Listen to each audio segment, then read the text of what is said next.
A paz a todos vocês que estão aqui presentes nessa manhã, a todos que estão nos ouvindo, que estão em suas casas e aqueles que ainda ouvirão, ainda que não seja hoje, em outra oportunidade, vão nos ouvir. Eu queria aproveitar o tempo e meditar com vocês. Eu quero ler um versículo que está no livro de Jó. Está lá no capítulo 42 e o versículo 11. Jó 42, 11, diz assim: todos os seus irmãos e irmãs, e todos os que haviam conhecido anteriormente, vieram comer com ele em sua casa. Eles o consolaram e o confortaram por todas as tribulações que o Senhor tinha trazido sobre ele. E cada um lhe deu uma peça de prata e um anel de ouro. Até aqui. Eles o consolaram e o confortaram por todas as tribulações que o Senhor, todas as tribulações que o Senhor tinha trazido sobre ele. Senhor, graças nós te damos, Senhor, pela tua palavra, e pedimos a ti, Senhor, a inspiração do teu Espírito, Deus, nesta manhã, que enquanto estivermos anunciando a tua palavra, haja cura, transformação, libertação. Pai, nós vamos falar de um tema que não é muito, ele é indigesto, Senhor, é sobre o sofrimento. Mas ele é bíblico, Senhor. Que o Senhor nos ajude, Deus, nesta manhã, a compreender, a todos que estão passando por momentos de turbulência, momentos, Pai, de tribulação, que sejam consolados, confortados nesta manhã com esta palavra, e que nós aprendamos, Senhor, que isso faz parte da nossa vida, e que em todo momento, Pai, até o nosso último fôlego de vida, Senhor, que a gente tenha esta palavra, Pai, firme, guardada no nosso coração. Abençoa-nos nesta manhã, fala conosco, que Teu Espírito dê vida a cada palavra, em nome de Jesus, amém. Amém, irmãos, nós estamos nesse tema, este é o último domingo do mês, que nós estamos falando desse tema, que é ressignificando a vida no sofrimento. Embora esse seja o último domingo que nós vamos falar disso, mas esse tema certamente ele vai nos acompanhar todos os dias da nossa vida. E como nós estávamos orando aqui, é um pouco indigesto, né, falar sobre sofrimento, né? É mais gostoso, né? Faz mais massagem na nossa alma falar sobre as bênçãos, sobre a prosperidade, né? Por que não falar sobre Jó, onde Deus restaurou e restituiu ele tudo em dobro, toda a riqueza que ele tinha? É muito mais massageador para a gente. Mas, principalmente nesse momento que nós estamos vivendo, falar sobre o sofrimento, ele é essencial para a nossa vida. E a vida de Jó, irmãos, estudando a vida de Jó, para quem não está familiarizado ainda com esse livro, Jó, ele era o homem mais rico, tá? Deixa eu afastar um pouquinho, né? Jó, ele era o homem mais rico da sua geração. E também o homem mais piedoso. O próprio Deus deu testemunho disso. E o livro de Jó, no primeiro capítulo, ele vai relatar que quando os anjos de Deus vieram diante de Deus, Satanás também estava ali no meio deles. E aí o próprio Deus deu testemunho de Jó e disse: viste o meu servo Jó? Homem temente a Deus, ele é íntegro, ele é reto e ele evita o mal, ele se desvia do mal. E Satanás disse para Deus: mas é claro que ele faz isso, né? O Senhor cerca ele de bens, ele e a tua família, supondo que a integridade de Jó, o amor que Jó tinha a Deus, era por conta dos bens materiais que ele tinha. E o Senhor disse então: pois bem, pode tocar em tudo que ele tem, só não toque na vida dele. E a Escritura vai dizer que no mesmo dia, Jó, ele perdeu todos os seus bens. Ele era o homem mais rico da sua época. Ele perdeu todos os seus bens. Jó, ele tinha 10 filhos, 7 homens e 3 mulheres. Ele perdeu todos os seus filhos no mesmo dia.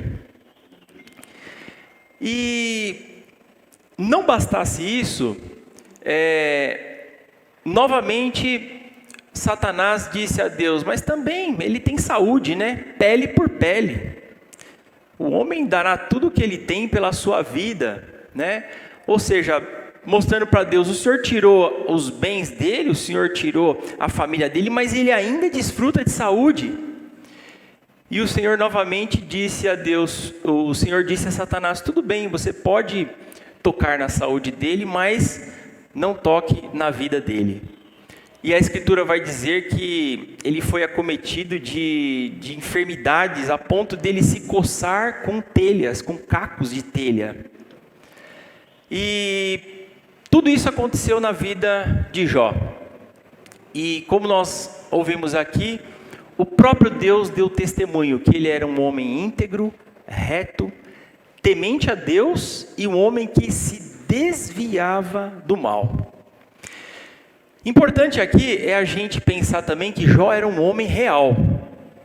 Ele foi um homem como eu e você, que existia um personagem bíblico real, porque a teologia liberal, muitos liberais querem colocar a história de Jó como um conto, né? Como algo que, olha, não é bem assim, não aconteceu, há uma história para ilustrar, né? Assim como fazem também no relato de Gênesis, na queda do homem, na tentação do homem, mas nós afirmamos que Jó era um personagem real. Ele era uma pessoa e ele sofreu tudo isso sendo um homem justo, sendo um homem temente a Deus. Perdeu seus filhos, perdeu todos os seus bens e agora com a sua saúde totalmente debilitada. E aí eu faço essa pergunta para nós, né, nessa manhã, porque eu também me incluo. Como você encara o sofrimento, as tribulações? Como nós encaramos as tribulações, as provações que chegam até nós, as angústias, as dores, ainda que não foram fruto de alguma decisão nossa? Porque é bem verdade que tem coisas que somos nós mesmos que plantamos e colhemos, né? Por exemplo, né, se você não tomar água, você pode ter um problema no rim, um problema sério de rim, cálculo renal, e aí você vai dizer: o diabo está furioso. Não, o diabo não está furioso, é você que não tomou água. Por isso que está com problema no rim. Se você não cuidar dos seus dentes, né, adequadamente, você vai ter um problema nos dentes, vai ter dor de dente, vai falar: o inimigo está bravo comigo. Não, o inimigo não está bravo, você que foi negligente na sua higiene bucal. Mas, neste caso, nós vimos que Jó, ele não fez algo que merecesse isso. O próprio Deus deu testemunho que ele era justo. Ele era um homem íntegro, ele era temente a Deus e que ele procurava se afastar do pecado, ele evitava o mal. E muito interessante, depois de tudo isso que aconteceu na vida de Jó, as duas respostas que ele deu para tudo o que aconteceu. Assim que ele perdeu todos os seus filhos, assim que ele perdeu todos os seus bens, ele disse: nu saí do ventre da minha mãe, e nu tornarei para lá. O Senhor o deu, o Senhor levou. Bendito seja o nome do Senhor. o Senhor o deu. Quem levou? O Senhor o levou. Bendito seja o nome do Senhor. E quando ele perdeu a sua saúde, a sua mulher disse para ele: olha, você ainda mantém a sua integridade diante de Deus? Amaldiçoa esse Deus e morre. A resposta de Jó foi: você fala como uma louca, você fala como uma insensata. Aceitaríamos o bem dado por Deus e não o mal? Ou seja, aceitaríamos o bem dado por Deus e não aceitaríamos o mal dado por Deus? Então essas são questões que trazem muita confusão na mente do povo de Deus, porque durante muitos anos nós somos bombardeados pela teologia da prosperidade, onde vai dizer que o cristão, ele tem que ser próspero, ele tem que ter a melhor casa, ele tem que ter 2, 3 carros, ele não pode ficar doente. Se ele ficar doente é porque ele não tem fé, porque ele não ora, porque ele é um crente carnal. Então nós somos bombardeados com isso, e até hoje vocês ouvem isso ainda, e são palavras, pregações que estão na mídia, que estão acesso a todas as pessoas. Porém, eu quero dizer para você que isso não é bíblico, que um homem de Deus, uma mulher de Deus, pessoas que amam a Deus, podem passar por sofrimentos e tribulações, e isso não significa que estão em pecado, não significa que Deus está distante, muito pelo contrário. Nós aprendemos aqui no livro de Jó que o Senhor, Ele trabalha no sofrimento, é uma forma de Deus nos abençoar, nos fazer crescer, e é por esse motivo que nós estamos falando esse mês de ressignificar o sofrimento, ressignificando a vida no sofrimento. Pois bem, eu queria compartilhar algumas coisas com vocês que, estudando o livro de Jó, ficaram muito claras para mim e eu queria compartilhar com vocês.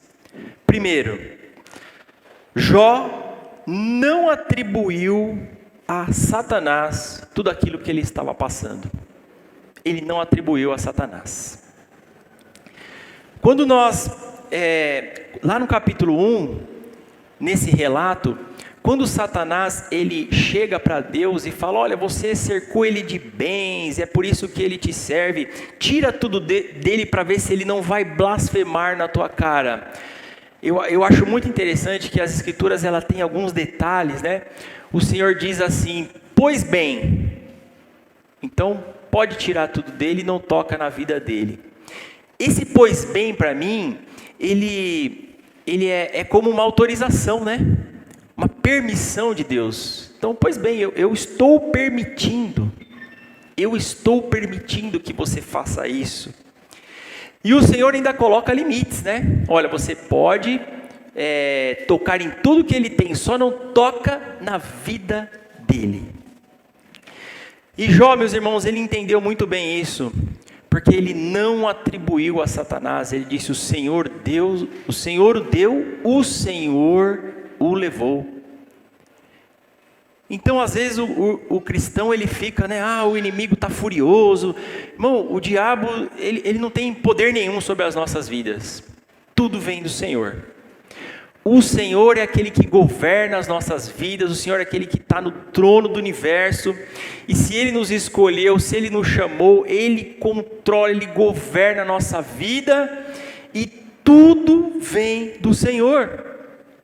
A frase que é atribuída a Lutero, né? Ele diz que o diabo, até o diabo é o diabo de Deus. É como se ele está numa coleira e ele só vai até onde Deus permite. Então Jó, ele não atribuiu ao diabo, não atribuiu a Satanás as coisas que estavam acontecendo na vida dele, embora tivesse passado por um processo tão doloroso, tão difícil, mas em tudo ele louvava ao Senhor, e em tudo ele aprendia com o Senhor. Segundo, que eu aprendo aqui com o livro de Jó, As tribulações, elas têm um propósito. A tribulação, ela tem um propósito. Vocês se lembram quando o apóstolo Paulo, na sua carta em 2 aos Coríntios, ele vai falar de uma revelação que ele teve. Na ocasião ele disse, olha, há 14 anos atrás, eu fui arrebatado até o terceiro céu. Foi uma experiência tão grande que ele teve, que ele não sabia se foi no corpo, se foi em espírito, mas a questão é que ele foi até o terceiro céu, ele viu a glória de Deus. Ele teve uma experiência tremenda com Deus. E aí ele vai dizer assim, por causa das excelências dessas revelações, para que eu não me exaltasse, ou seja, para que eu não me exaltasse, foi me dado um espinho na carne. Ou seja, veio sobre a vida dele um sofrimento, uma tribulação, mas tinha um propósito. Para que ele não se exaltasse, para que ele não se tornasse um homem soberbo.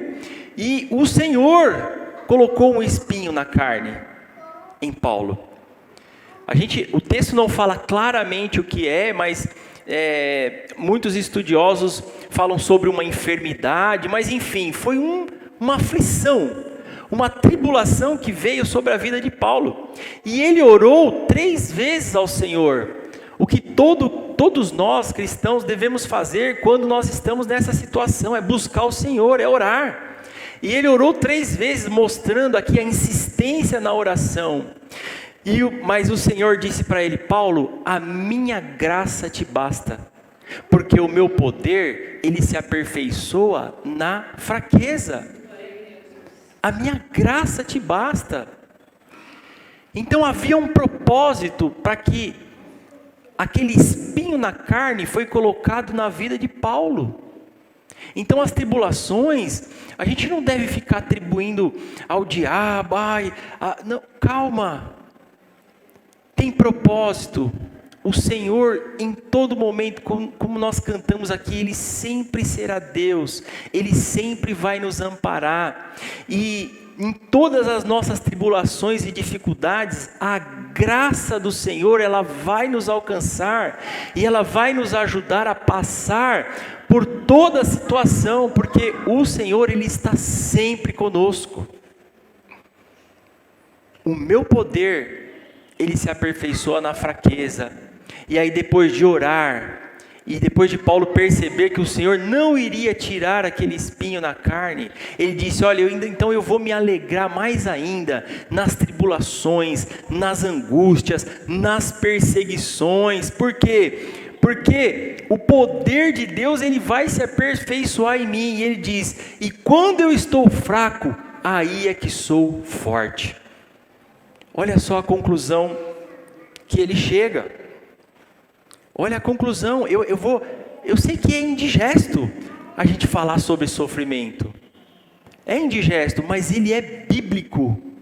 Eu não sei aonde que inventaram que o cristão, que o servo de Deus, ele não pode sofrer. Nós estamos na vida.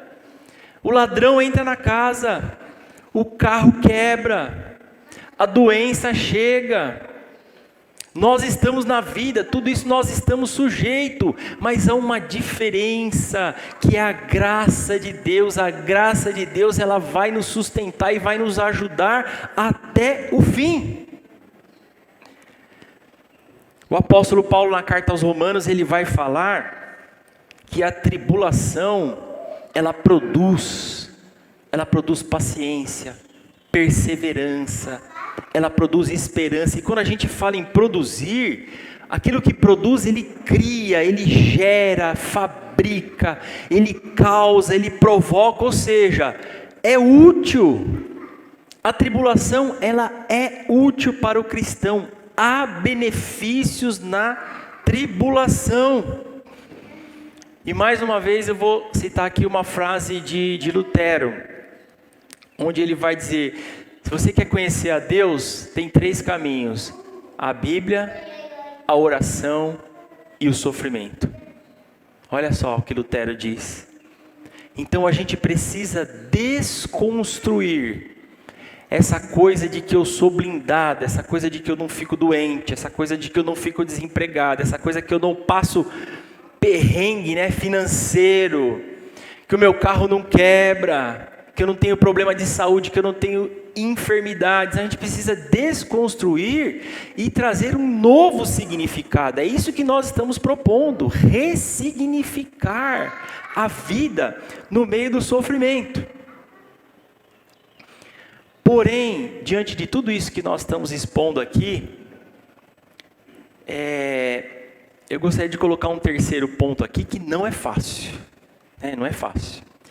Se eu perguntar aqui, olha, nós ouvimos que a tribulação é útil, que Deus trabalha em nossas vidas, tal. Então levanta a mão aí, quem quer sofrer? Quem quer sofrer aí, levanta a mão. Ninguém vai levantar, né? Quem é que quer sofrer? E assim, a gente tem aqui, a gente está falando do livro de Jó, a gente está pegando o exemplo de Jó, mas toda a Escritura fala sobre sofrimento, os apóstolos, Jesus falou. E o que aconteceu na vida de Jó, irmãos, afetou áreas da vida dele, assim, muito, áreas vitais da vida. Ele foi afetado financeiramente. Será que você se identifica nesta manhã com isso? Será que você tem passado por problemas financeiros, desemprego? Tanto tempo orando, tanto tempo pedindo, tanto tempo não saio dessa situação. Jó passou por isso. Perdeu tudo que ele tinha, tudo, exatamente tudo. Ele teve problemas familiares, uma tragédia na sua família. Você já imaginou o que é sepultar 10 filhos no mesmo dia? Jó sepultou 10 filhos no mesmo dia. Ele teve problemas de saúde. Será que você se identifica? Você que está aqui nesta manhã, você que está nos ouvindo na sua casa. Poxa, eu sou servo de Deus, por que eu estou há tanto tempo com essa enfermidade? Eu já orei ao Senhor. Irmãos, esse é o caminho mesmo, e nós aqui oramos, e nós cremos que Deus cura, que Deus, Ele pode tirar toda e qualquer enfermidade, mas o querer é do Senhor. E quando nós oramos, o Senhor Ele pode fazer um milagre na hora, imediatamente. Ou você deve orar durante meses, anos, para que algo mude. Ou algo pode não mudar. Nós vimos aqui sobre o espinho na carne. E essa é a diferença, que Deus vai conferir graça para a gente, seja qual for a situação.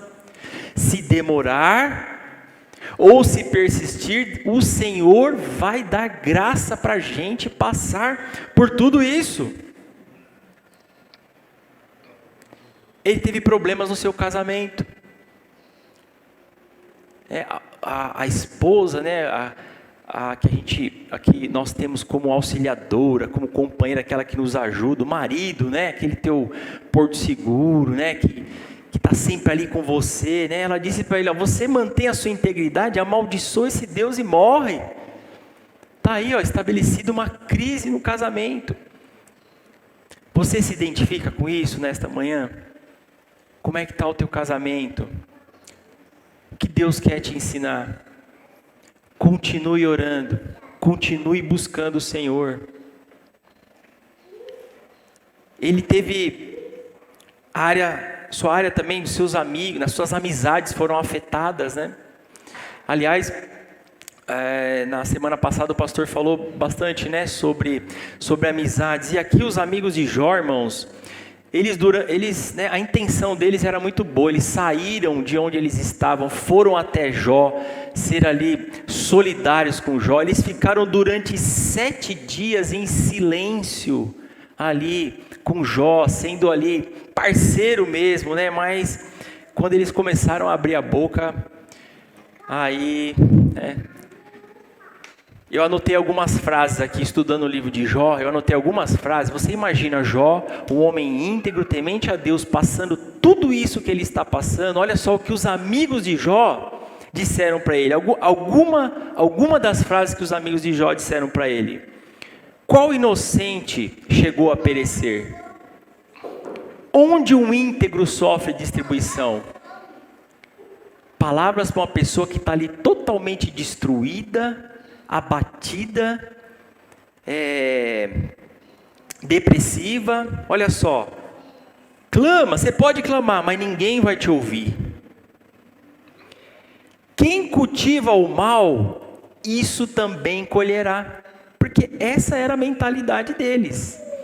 Se está tudo bem, é porque a pessoa é amiga de Deus, é temente a Deus. Se está mal, é porque é ruim, tem pecado, comete injustiça, não ajuda o próximo.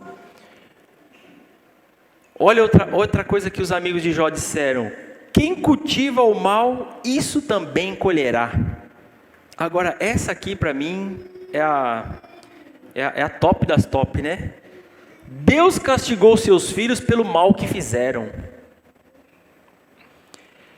Eles disseram ainda, ó, Deus esqueceu alguns dos seus pecados. Ou seja, tudo isso que você está passando, ó, fica bem aí, porque ó, Deus esqueceu alguns. Era para o negócio ser mais forte ainda, era para ser mais potente. E Jó, irmãos, ele, na angústia dele, ele queria se defender.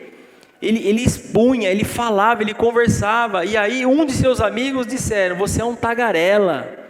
Você imagina você querendo desabafar, querendo falar dos seus problemas, das suas angústias, de tudo aquilo que você está passando, alguém disser para você assim, ó, fica quietinho aí porque você é um tagarela, para de falar. Então, meu irmão, isso também é um aprendizado para nós, né? A boa intenção, ok, né? Ela é muito válida, mas é necessário algum preparo. Até mesmo para a gente, quando for consolar alguém que está passando por sofrimento, que está passando por momentos difíceis, momentos de tribulação, a gente precisa ter um mínimo de preparo e trazer conselhos bíblicos, né? Porque a Bíblia não tem erro. Se você fala da Bíblia, acabou, né? E Jó, irmãos, ele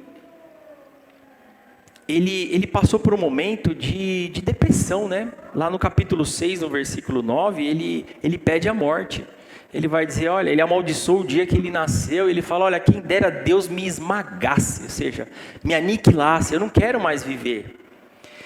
E com isso, irmãos, vai mostrar para a gente que o cristão, ele pode sim, ele pode passar por momentos de depressão. Não é vergonha para ninguém, nós somos humanos, é isso que nós somos humanos.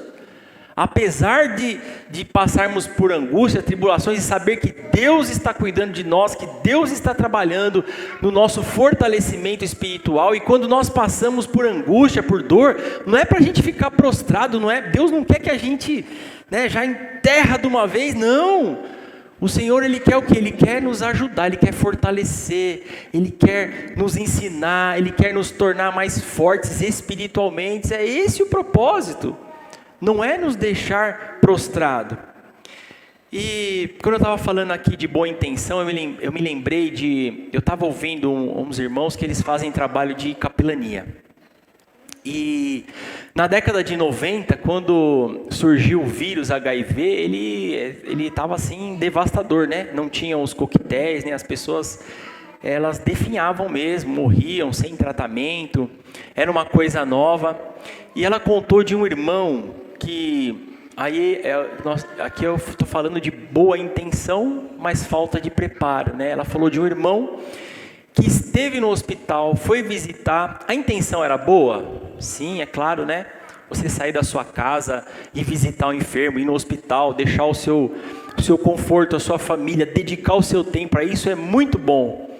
Mas ele esteve no hospital e ele foi passando nos quartos e ele dizia para aquelas pessoas que estavam em estado terminal, olha, se amanhã você não tiver curado, é porque você não tem fé.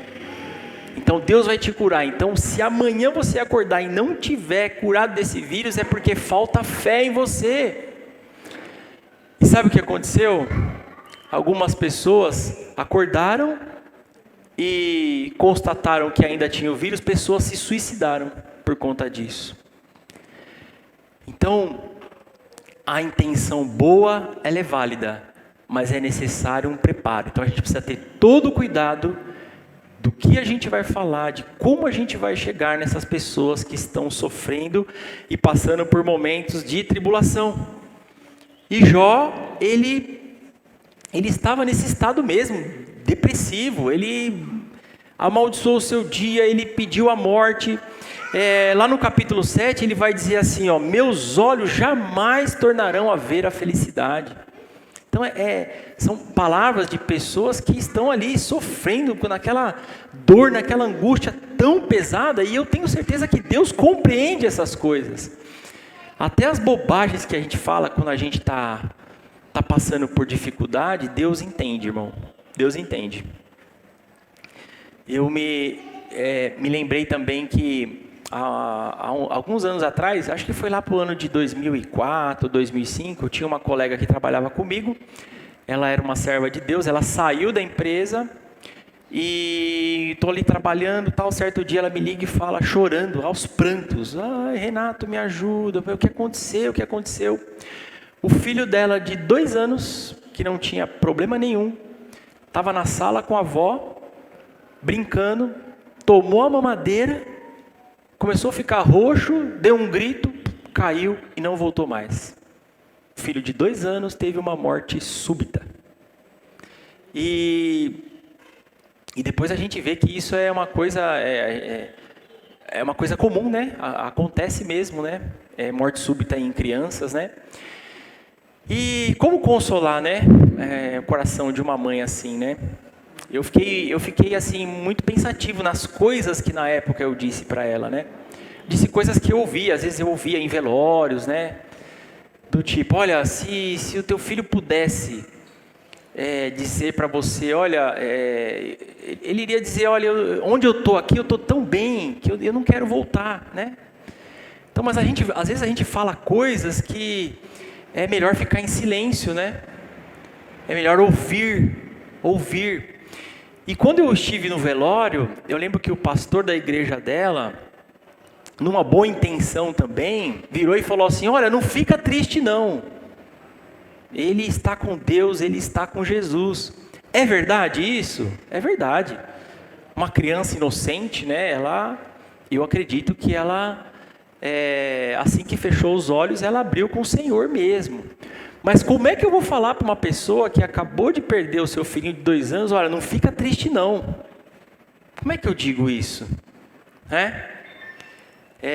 Jó, ele chegou a dizer, meu corpo está com vermes.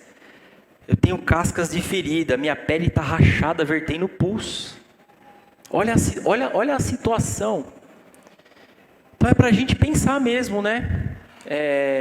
Nós passamos por tribulações. Quando nós estamos bem, a gente ajuda outras pessoas, né? Inclusive a Escritura fala isso, né? Que a gente passa por situações que é para a gente poder ser forte e ajudar outras pessoas.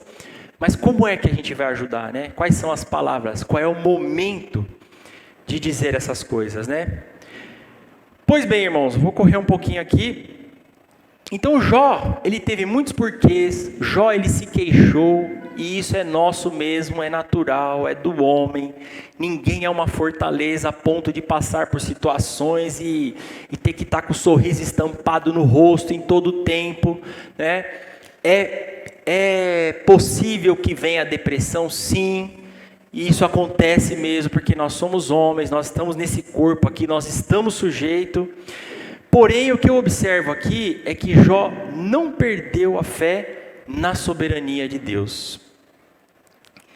Lá no capítulo 23, ele vai dizer assim, mas ele é ele. Quem poderá fazer-lhe oposição?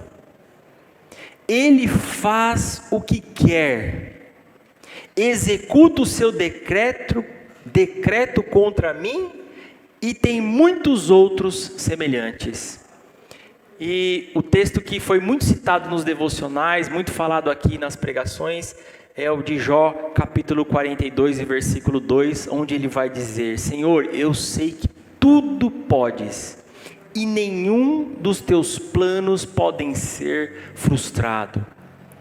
Jó, ele não perdeu a fé na soberania de Deus, apesar da dor, apesar do luto, apesar das queixas, apesar de todo o sofrimento, ele cria que Deus é soberano e que Deus age como Ele quer. Outra coisa que eu observo aqui, esse é o meu quinto ponto. Aqueles que Deus ama sofrem tribulações. A gente está aqui citando bastante o livro de Jó, mas tem diversos pontos nas Escrituras que falam sobre isso. Jó, lá no capítulo 30, e a partir do versículo 25, ele vai dizer: não é certo que chorei por causa dos que passavam dificuldade? E que a minha alma entristeceu-se por causa dos pobres? Mesmo assim, quando eu esperava o bem, veio o mal. Quando eu procurava a luz, vieram trevas. Olha só, ele está dizendo aqui, olha, eu chorei, eu fui solidário com aqueles que passavam dificuldade, eu me entristeci com os pobres, eu fui ali solidário com os pobres. Então, o que ele esperava? O bem, porém veio o que? Sobre a vida dele? O mal. Então, mesmo aqueles que Deus ama, sofrem tribulações. Se você está passando por momento de angústia, momento de tristeza, momento de dor, momento de aflição, saiba que Deus te ama. E que os filhos de Deus, aqueles a quem Deus ama, eles sofrem tribulações. Salmo 23, é muito comum, né? As pessoas deixarem aberta lá no Salmo 23, parece que ele abençoa a casa, né? Fica aberto lá, ninguém lê, né? E é muito comum também as pessoas gostarem do início do Salmo, né? Ali, olha, o Senhor é o meu pastor e nada me faltará, né? Nada me faltará. Isso aqui eu deixo aberto aqui, abençoa toda a minha casa, abençoa a minha família. E nós já falamos aqui que essa não é a melhor tradução, né? O Senhor é meu pastor e nada me faltará, mas sim, o Senhor é meu pastor e Ele não me faltará, né? O Senhor é o meu pastor, Ele não vai me faltar, não é que nada vai me faltar, não vai me faltar o Senhor, a graça dEle sobre a minha vida. Então as pessoas gostam muito desse começo, mas ali mais adiante, o Salmo 23 vai dizer, né? Quando eu passar, e se eu passar, né, pelo vale da sombra e morte, não temerei mal algum. Por quê? Porque Tu estás comigo, Tua vara e o Teu cajado me consolam. Então, é possível, cristão, é possível o homem de Deus, o povo de Deus, passar pelo vale da sombra e morte. Mas a Escritura vai dizer: Tu estás comigo, e isso faz toda a diferença. Isaías capítulo 43, o texto muito conhecido também. Quando passares pelas águas, ele não está dizendo se você vai passar, ou se por acaso um dia vai passar, ele está afirmando: quando passares pelas águas, eu estarei contigo. Quando passares pelos rios, eles não vão te encobrir. Quando passar pelo fogo, a chama não arderá em ti. Então ele está dizendo: quando passares, quando passares. E a gente vai lendo os textos, a gente vai se alegrando em Deus, e isso é bom, mas a gente vai perdendo esses detalhes. Ele está falando aqui das aflições. Quando passares pelos rios. Jesus, ele falou sobre a aflição, ele disse: olha, no mundo tereis aflições, mas tenham bom ânimo, porque eu venci o mundo. Então você vê, a gente está estudando o livro de Jó, mas a Escritura ela tá repleta de textos que vão falar sobre o sofrimento e o sofrimento de pessoas que Deus ama. Pessoas que entregaram a vida a Jesus, pessoas que foram alcançadas por Ele, e mesmo assim, passam por sofrimentos e passam por tribulações. Sexto, outra questão, para o cristão, é necessário passar pela tribulação. Quando a gente olha lá para a carta aos Hebreus, lá no capítulo 12, a partir do versículo 5, vai dizer assim: meu filho, não despreze a disciplina do Senhor, nem se magoe com a sua repreensão, pois o Senhor disciplina a quem ama e castiga todo aquele a quem aceita como filho. Então, a palavra de Deus vai chamar esses momentos que nós passamos como disciplina do Senhor. É necessário. Todo filho precisa ser disciplinado. E ele vai dizer aqui, ó, o Senhor disciplina a quem ama. Ele não está dizendo o Senhor disciplina a quem sempre erra, a quem está pecando, a quem está vivendo uma vida torta. Ele está dizendo, o Senhor disciplina a quem ama e castiga todo aquele que aceita como filho. Pedro também vai dizer na sua carta, ele vai dizer, olha, amados, não se surpreendam com o fogo que surge entre vocês para os provar, como se algo estranho lhe estivesse acontecendo. Olha só a instrução de Pedro. Não se surpreenda. E ao contrário, né? Quando acontecem algumas coisas em nossas vidas, a gente fica surpreso, né? Por que eu estou passando por isso? Por que chegou essa angústia? Por que chegou essa tribulação? Por que chegou essa prova, né? Mas Pedro está dizendo totalmente o contrário.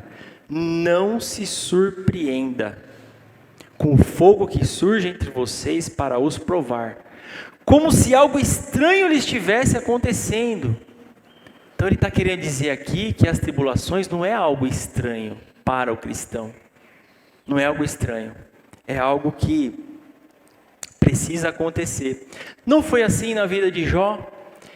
Ele não passou por todas as tribulações, todas as angústias.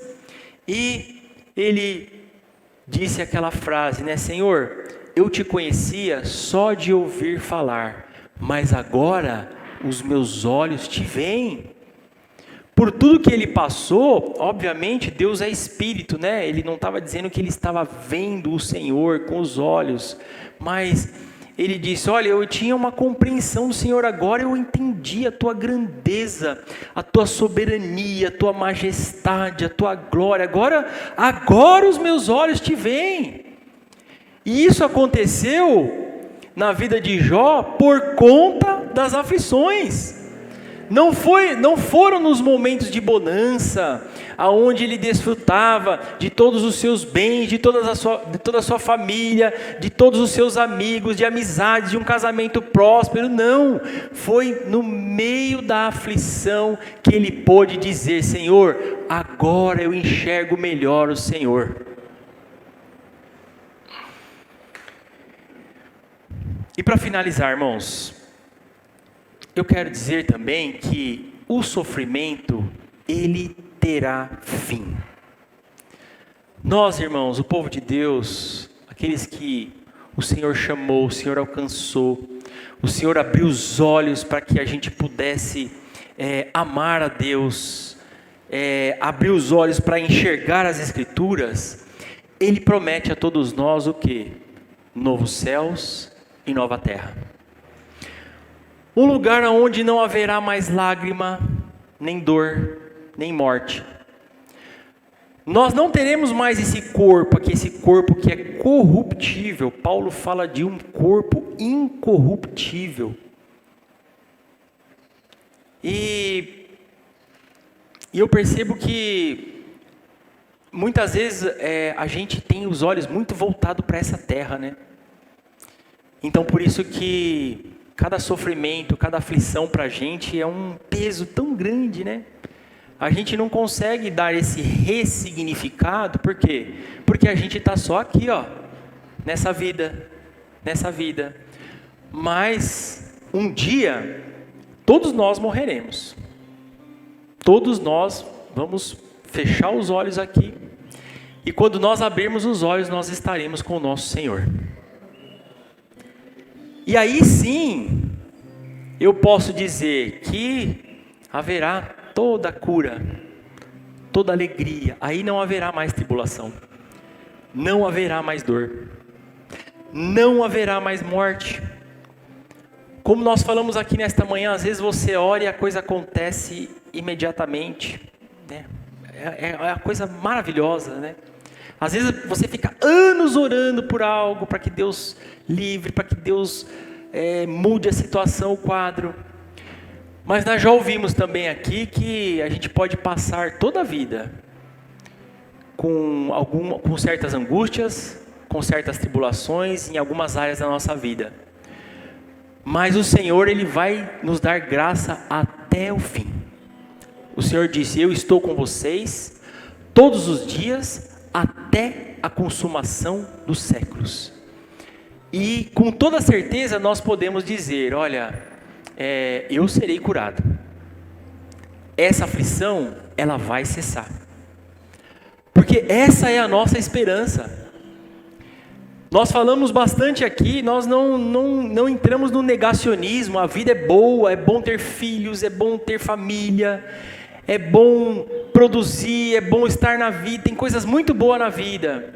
Mas não é aqui, nós temos uma eternidade. E é isso que o Senhor propõe para nós. Ele enxugará dos vossos rostos, dos vossos olhos, toda a lágrima. Ela será enxugada. E Jó parecia que ele entendia muito bem isso, né? Porque em certo momento ele diz: olha, eu sei que o meu Redentor vive, e que no fim ele se levantará sobre a terra. E você já viu a continuação desse versículo? Ele diz: e depois que o meu corpo estiver destruído e sem carne, verei a Deus. Eu verei com os meus próprios olhos, eu mesmo e não outro, como anseia no peito o meu coração. Jó ainda vai dizer no capítulo 16, ali a partir do versículo 19: saibam que agora mesmo a minha testemunha está nos céus, nas alturas está o meu advogado, o meu intercessor, ele é meu amigo. Quando diante de Deus correm lágrimas dos meus olhos, Ele defende a causa do homem perante Deus, como quem defende a causa de um amigo. E Ele vai dizer: por mais alguns anos apenas, e farei a viagem sem retorno. Olha só como é que muda a nossa percepção. Como Jó, ele entendia muito bem isso. O meu Redentor vive, por fim se levantará. Eu farei a viagem sem retorno. Um dia eu estarei com o Senhor, e tudo isso aqui, Ele vai cessar. E no epílogo, né, no desfecho final aqui do livro, Jó, ele reconhece a grandeza, a majestade, a glória, o poder, a soberania do Senhor. O Senhor ordena a Jó que ore por seus amigos. Ele fala: o Senhor chega a dizer essa palavra: vocês falaram coisas assim loucamente, né? Os amigos de Jó falaram coisas loucas a respeito dele. Então Jó vai orar por vocês. E depois que Jó orou por seus amigos, o Senhor Deus restituiu em dobro e abençoou a vida de Jó. E o texto vai dizer que o Senhor abençoou o final da vida de Jó mais do que no início. E que quando Jó estava com seus amigos, ali à mesa, o texto que nós iniciamos nesta manhã, ele disse que eles o consolaram e o confortaram por todas as tribulações que o Senhor havia trazido a eles. Que o Senhor nos ajude, irmãos. Que o Senhor, durante toda a nossa vida, ainda que você não esteja passando hoje por um momento de tribulação, mas saiba que a tribulação chega e que quando ela chegar, o Senhor vai conferir graça para você. Que o Espírito Santo nos ajude a lembrar de todas essas palavras que nós ouvimos esse mês nas pregações, em todos os devocionais, que o Senhor Ele está sempre conosco, independente da circunstância, independente da situação. Vamos crer assim? Vamos orar? Feche os teus olhos, curva a sua cabeça. Nós vamos orar porque, como eu falei aqui nessa manhã, é muito indigesto falar sobre sofrimento. E como o pastor disse pra gente uma vez, essa mensagem ela não vende, né? Você falar de prosperidade, ela vende mais, ela enche, ela é o que muitas pessoas estão procurando, mas a palavra do Senhor ela vai dizer que todos aqueles que querem viver piedosamente padecerão perseguições, sofrerão perseguições. Então que nesta manhã você abra o seu coração e entenda que mesmo sendo um servo de Deus, um cristão, você vai sofrer perseguição, a doença pode chegar, o desemprego pode bater a porta, as dificuldades financeiras, o luto, a dor, a angústia, a depressão, mas em tudo isso, em todas essas coisas, nós somos mais do que vencedores, porque o Senhor está conosco, e o Senhor não nos deixa em nenhum momento. Senhor, nós queremos agradecer a Ti, Senhor, por tudo que o Senhor tem falado aos nossos corações, Pai. Obrigado, Senhor, porque ainda que não seja gostoso, Senhor, não é bom, Senhor, não é gostoso ouvir sobre sofrimento, Pai, mas é bíblico e sendo bíblico, Pai, nós aceitamos, nós queremos aprender mais, continua a falar mais, Senhor. Nós sabemos pouco sobre isso, Pai. Muitas coisas, Senhor, nós não entendemos, Senhor, mas nós queremos crer sempre, Deus, na Tua soberania, na Tua graça, Senhor, nos Teus propósitos, em tudo aquilo que o Senhor quer nos ensinar, em tudo aquilo que o Senhor quer nos fortalecer, Senhor, porque quando a tribulação vem, não é para nos derrubar, Senhor, mas é para fortificar a musculatura, Deus, da nossa alma, Pai. E nós pedimos a Ti, Senhor, que nos ensine, que nos ajude, Senhor, a termos essa proximidade, essa intimidade com o Senhor, a ponto de perceber, Pai, que tudo vem do Senhor, Deus, e que nós aceitamos, Pai, tudo aquilo que vem do Senhor, e nós oramos como o Senhor nos ensina. Sim, meu Deus, quando a tribulação vem, nós oramos, Senhor, e nós devemos orar, Senhor, e foi o meio que o Senhor nos deu, Pai, para que sejamos livres, ou para que o Senhor nos dê graça para suportar, Senhor. Muito obrigado, Pai, nós só temos a agradecer, Senhor, porque esta é uma palavra bíblica, é uma palavra que não é tão falada, Senhor. E aí quando surgem algumas situações, Pai, muitos de nós, Senhor, Teus servos, Teus filhos, Pai, que Te amam, que Te servem há anos e anos, que cantam, que pregam, que socorrem, que visitam, Senhor, ficam às vezes perdidos, Senhor, porque não sabem que isso faz parte da vida do cristão, que é necessário e que é um processo que o Senhor nos dá. Mas nesta manhã, Pai, o Senhor abriu os nossos olhos, e o Senhor tem aberto durante todo esse mês, Senhor, e nós somos muito gratos a Ti. Muito obrigado, Senhor, por nos fazer compreender, Pai, sobre o sofrimento, sobre o Teu amor, sobre a Tua graça, e sobre tudo, Senhor, que um dia, Pai, nós estaremos com o Senhor, que um dia nós desfrutaremos de total paz, Senhor, e tranquilidade, e que o Senhor enxugará dos nossos olhos, Senhor, toda lágrima. Obrigado, Senhor, faz isso através do Teu Espírito Santo na vida dos meus irmãos, em nome de Jesus, amém e glória a Deus.